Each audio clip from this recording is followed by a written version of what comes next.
Speakernomics is going to be new and improved in 2026. And we're pushing back the launch of the new look and feel of the show till February 3rd.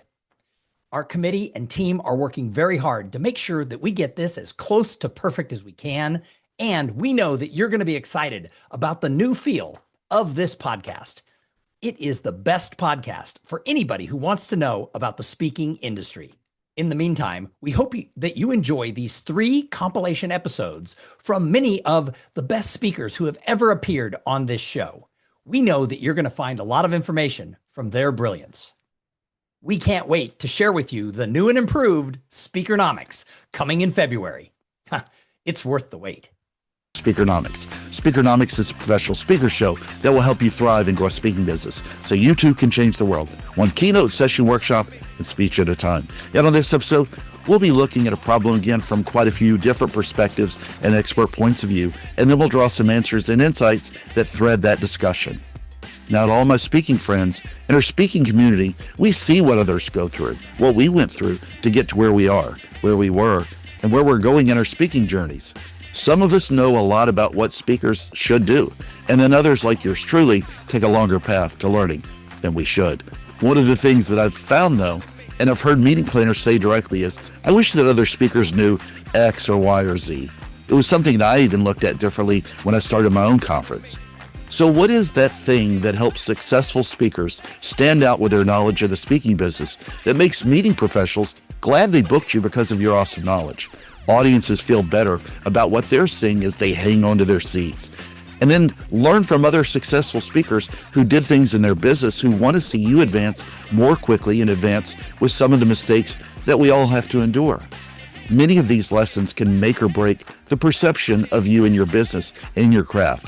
The real question is then, what do you wish every speaker knew? Let's dive into them with the perspectives of what it takes from other successful speakers and what they needed to learn. Let me remind you too that if you're not following their voices on the audio version, then make sure to check out NSA's YouTube channel to watch the video version of the show there. The experts we're showcasing today, all 12 of them in order of appearance, include CSP and Hall of Famer Sam Silverstein, CSP and Hall of Famer Amanda Gore, CSP Joyce Martyr, CSP and CPAE Bill Cates, CSP Stan Phelps, Larry Long Jr., CSP and Hall of Famer Lori Guest, Jeff Rogers, Tamara Gaines, CSP and CPAE Jeff Savilico, President co-founder of speaker agency Campus Speak, David Stallman, and finally, C Agency Speaker Manager and author of Become a Bookable Speaker, Krista Haberstock. And before we jump in, make sure to go to Speakernomics.com. That's where you can find the tips, insights, and knowledge to help you become a better speaker, build a better business, and get paid to speak. Now, let's learn from some special people, and then I'll see you on the other side with some takeaways. Sam, you're a Hall of Fame speaker. What do you wish that every speaker today knew? As a professional speaker, it's not about what happens today. It's about what's going to happen in the future. And while we need to generate revenue now, we need to make sales now, we need to put food on the table. There's no two ways about that. If we make decisions that are based on long-term situations, we're going to make infinitely better decisions.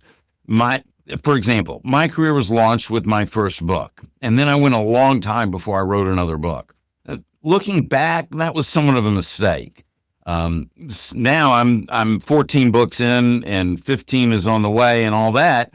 The investment I've made in time over time to create all this content drives my business. And so if I had realized earlier that it was important to just stay with whatever it was that I was doing, I would have gotten the return and the result earlier. So whether it's podcasting, whether it's writing articles, shooting short videos for social media, writing books is what trips my trigger, whatever it is, it's about commitment and consistency. And if you make decisions based on the long run, then what happens is you'll start to gain significant benefits in the short run, but you will be positioning yourself for long-term sustainable success.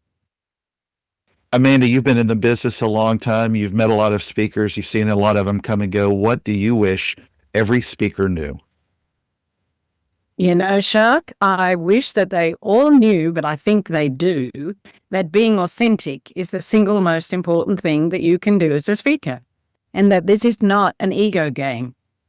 And too many speakers I've seen come in and allow their egos to take over, and it's all about them.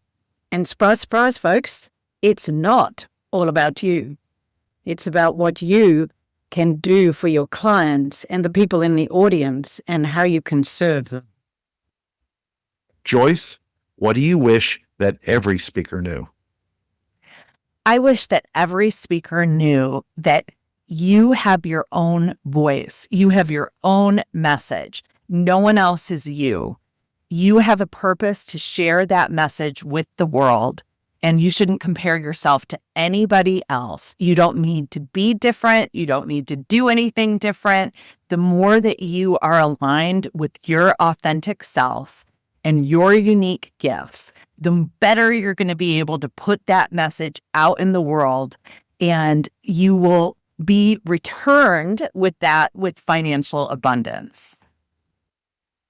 Bill, you got a Hall of Fame of experience in speaking. What do you wish all speakers knew? I wish they all knew how important it is to connect with the audience, particularly even before you go on stage. I found that when you connect with the audience, and there's a lot of ways to do that, they're rooting for you. They want you to be successful, and you can feel the energy, energy changes. Now, I connect with the audience a few ways. Number one, I'll interview some folks before my program, and then I'll show slides and photos and quotes from the people that I interviewed during my session. They love that. I'll shake as many hands as I can before I go on stage, as long as logistics allow that. Every now and then you can't do that, but if there's a break before I go on, et cetera, I'm shaking hands, I'm conversing with folks. You can connect with a great statistic, you can connect with a great story, you can connect with humor. There's a lot of ways to connect, but that's the most important thing. If you connect in a good way, they'll forgive you your they'll forgive you leaning on the lectern, and they'll forgive you anything if you make that connection first. Stan, what is it that you wish every speaker knew? Well, I didn't learn this till, being in NSA for about 6 or 7 years. And I in 2019, I got my CSP. And one of the neat things you get to do as CSP is you get to go to the CSP CPAE Summit. And I'm in a group, and part of my mastermind group for this event was Mike Staver. And so I remember sitting in, this is with all accomplished people that have earned their CSP or even in the Hall of Fame. And Mike goes, we overcomplicate what it means to be successful in this business. He goes, you only have to do 4 things. And I literally, I could not get my pen out quick enough. And literally, if you boil this down, it's like 22 words, right? He goes, 1, you have to create world-class content that solves a problem. I went, oh, that's pretty good. He goes, 2, he says, you have to deliver it in an engaging way. And I was like, oh, that makes sense. It doesn't matter how good your content is.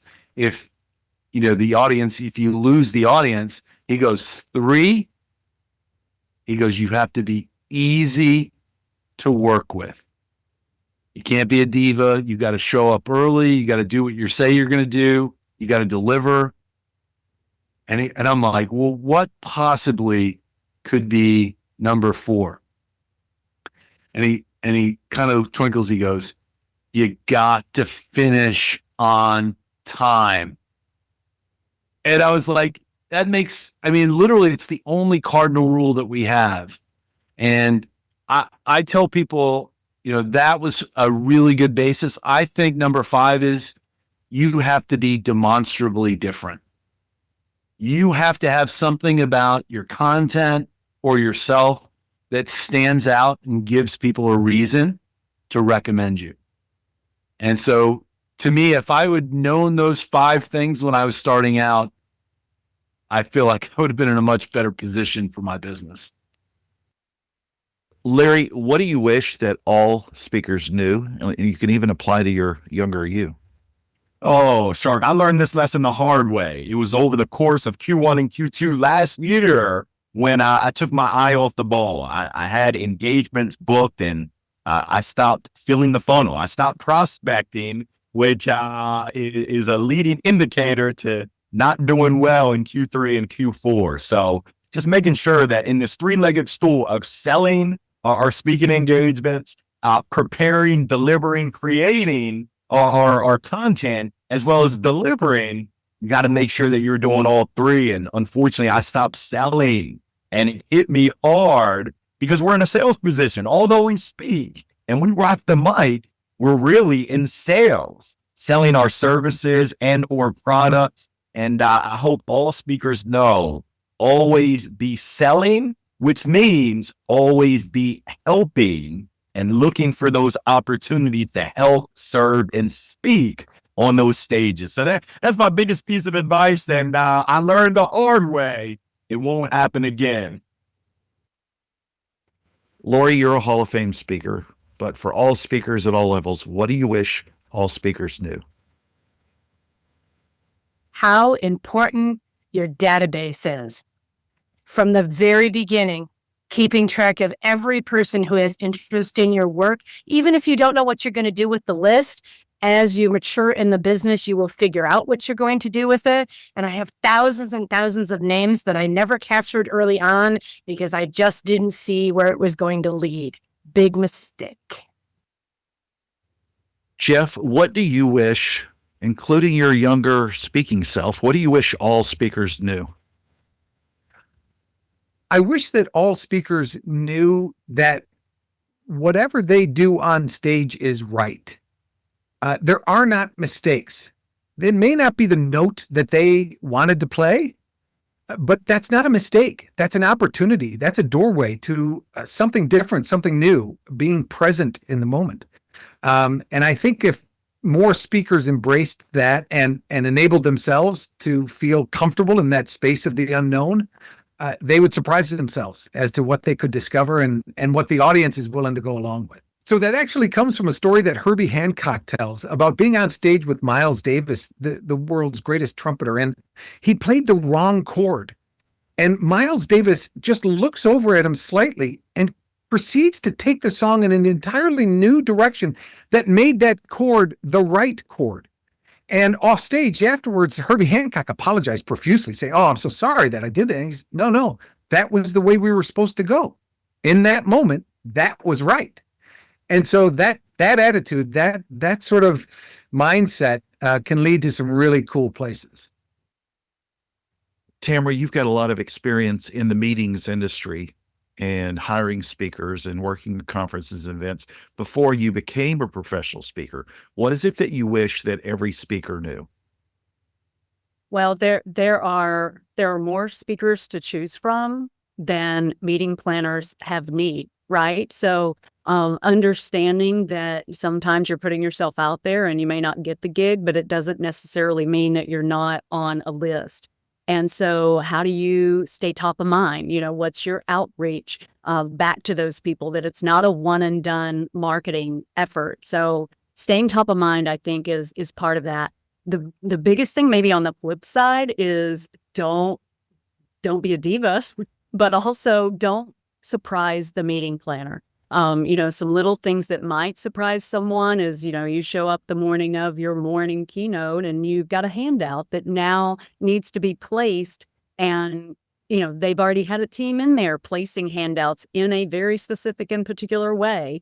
Or you didn't arrange that you're planning on having books or something available afterward. Those surprises impact the agenda, but it really, more than anything, impacts your reputation with the type of referral that you might get in the future. So when you did that, when you came up across that, how would someone do that the correct way? Just cover it before? Yeah, let us know, let the planners know ahead of time. And 9 times out of 10, if there's another, say, sponsor handout that's going to be placed, they'll provide the team to do your, to put your hand out for you so that you don't have to come in and do it on your own. how I handled it on site is I would always allow it, but I would give them very specific instructions. The sponsor handout has to be faced up. Yours, it has to be this way, and it has to be consistent on all these chairs. And I no longer have a staff that can help you with this. So you have 15 minutes to do what you can on your own. If I could pull staff in, I would, but everybody has a role in the mornings to get things kicked off, to get registration pulled up, to get breakfast out. So being able to coordinate and plan that ahead of time is a planner's dream. Jeff, what do you wish that all speakers knew? I want to take this one a little bit different direction, if that's okay. I wish that, not that they knew necessarily, but I wish that all speakers, especially I would say kind of beginning to intermediate speakers, maintained a mindset that was a bigger picture, longer term view that they're building a business over time. That if they're going to do this, they need to take a longer perspective, have a bigger picture view. Because I have so many people in my world who see me do something and they say, was that worth it? Is that worth it? Is NSA worth it? Is this course worth it? Is that showcase worth it? And honestly, like, I hate that question because I'm like, how do I answer that for you? Like, it could be worth it for me and not worth it for you. It could be, worth it, by the way. It could be worth it to me immediately. It could be worth it to me 10 years from now, right? I just don't really understand. I reject the premise there, right? It's like, what does that even mean? And I get that question so much about anything that I do. And, hey, I see you're doing a YouTube show. Is that worth it? I'm like, it's content. I enjoy doing it. It makes me happy. It gives me something to talk about. Like, what they really are asking is, has someone said, I just saw your TED Talk and I'd like to book you for a gig for $1 million? Like, that's what they want to know. Like, a friend of mine just literally said, oh, I saw you TEDx talk, like a whole bunch of views. Like, was that worth it? Like, should I do that? Is that worth it? I'm like, I don't know. Like, when you Google me, it comes up. It looks cool. It's a good talk. What he really wants to know is, has someone clicked through and said, wow, this talk, I need to hire you and pay you right now for this thing. And I just think that's such a provincial way of looking at any marketing that you're doing, any type of association you're joining, any type of business development. Like, we sometimes think way too small as speakers. So that's the one thing, if I kind of took a question in a different direction, but that I'm very passionate about that, as you can see, because I really think that a lot of speakers will try something once and then it wasn't quote unquote worth it to them. And they're like, I'm not going to do that ever again. I'm like, that's such a short term way of thinking that is not going to serve you if you're really building a business over decades. And if you're not, like, what are you doing? Like, it's fine, but you're not, don't say you're a professional speaker and this is your industry. Like, it's one thing if you do all these other things, you do a couple talks here and there and that's fine. But for people who say, I want to be a speaker full time and I want to go hard and I want to be, doing the 80 dates plus on the road, like, you're going to have to invest time, money, energy over a long haul. And there's a lot of things that you're going to do that you might not necessarily get immediate benefit or value. Again, it comes back to that transactional idea. That people are like, I do this, I want to get something. It's like, that's not the way this industry works. David, what do you wish that all speakers knew? As an agent, we have 6 hours for this. I will be, I think we would all be better if all speakers knew it's not about them. This isn't about you. It's about how you serve. It's about how people leave the room better because they spent the time with you. So that is from your marketing all the way through to your aftercare and everything in between. It's not about you and your process in the contracting. It's about them.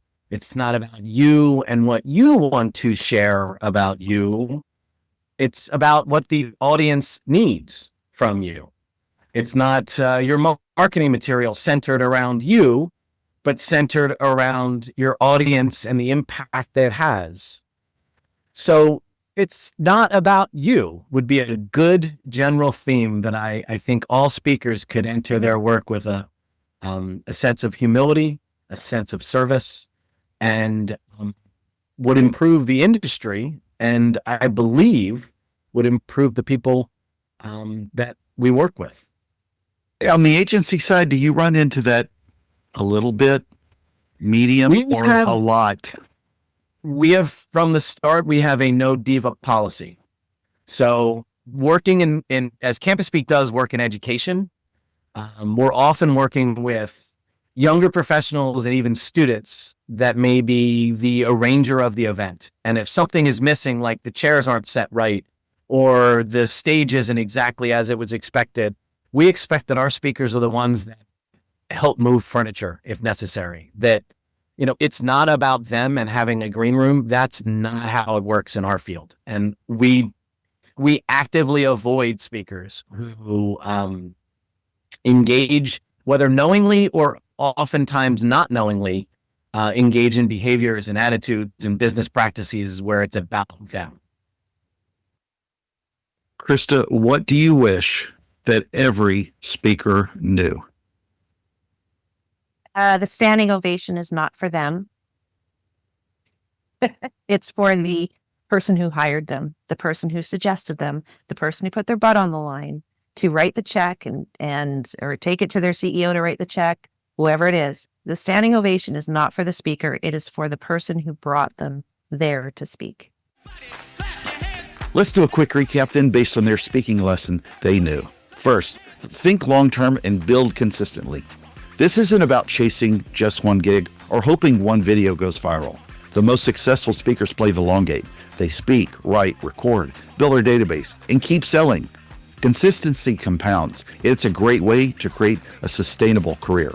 Second, it's not about you, it's about service. Too often, speakers let ego get in the way. The truth is, our job is to serve the meeting professional and the audience. It's not about us. That means being easy to work with, honoring time, avoiding surprises, and remember that the standing ovation isn't for you. It's for the person who trusted you to be there. Third, differentiate by connecting and over-delivering value. Great speakers don't just present content, they engage. They create real connections before, during, and after the program.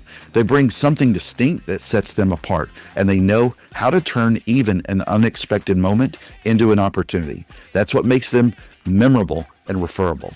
If you commit to those three things, consistency, service, and connection, you'll not only elevate your career, but you'll also elevate this industry for us all. Friends, make sure to go to Speakernomics.com and let your voice be heard. I'm Kenneth Shark Kinney, your host of the National Speakers Association's podcast, Speakernomics, and this has been another fantastic episode of the show. Thank you for the privilege of your time. And remember, Speakernomics is a podcast where you'll learn to speak, get paid, repeat.